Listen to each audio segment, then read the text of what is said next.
Charlie's overarching passion was his Christianity and his devotion to his God. He believed what St. Francis taught us almost 1,000 years ago, that we should strive to live our lives in perfect imitation of Christ. That we should turn every day and every moment and every interaction into a prayer.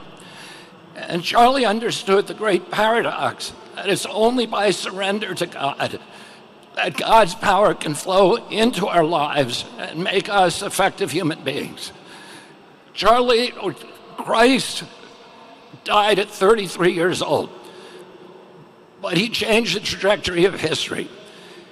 Charlie died at 31 years old, but because he had surrendered, he also now has changed the trajectory of history.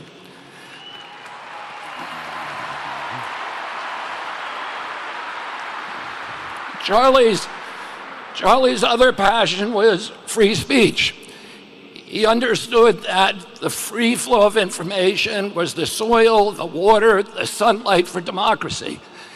He understood democracy's great advantage was that our policies were formed by ideas that had triumphed in a marketplace of debate and conversation. He thought that conversation was the only way to heal our country. And this was particularly important during a technological age when we are all hooked into social rhythms, social algorithms that are hacked into the reptilian cores of our brain and amplify our impulses for tribalism and for division.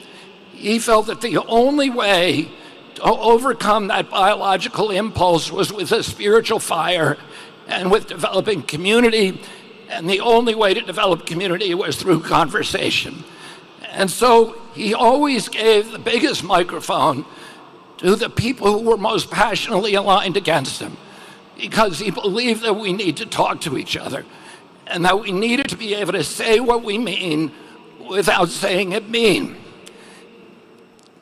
A few years ago, my brother David died, and I asked my mother, does the hole that they leave in you when they die, does it ever get any smaller? And she said to me, it never gets any smaller.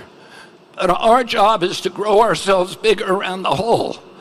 And we do that by taking the best qualities, the best, most admirable character traits of the person that died, and integrate them with restraint, with discipline, with practice into our own character. And in doing that, we make ourselves larger and the whole gets proportionally smaller.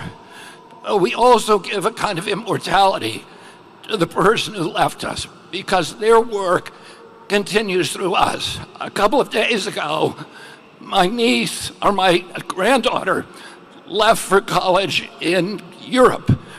Her mother noticed that she packed a Bible. When her mother asked her why she made that choice, she said, I want to live more like Charlie. And it's...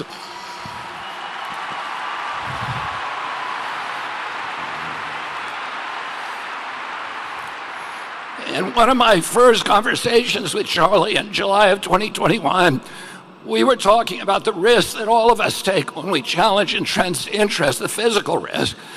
And he asked me if I was scared of dying. And I said to him, there's a lot worse things than death.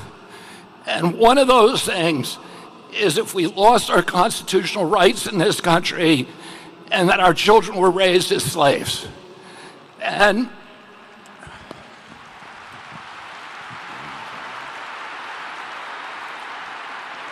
I said to Charlie, I said, sometimes the best consolation we can hope for is that we get to die with our boots on.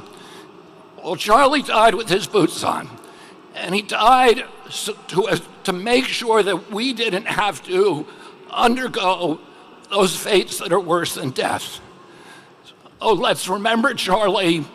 He was, for those of us who were friends with Charlie, we don't need any more evidence of the love of God, because the evidence, the friendship is the best evidence that God loves us all.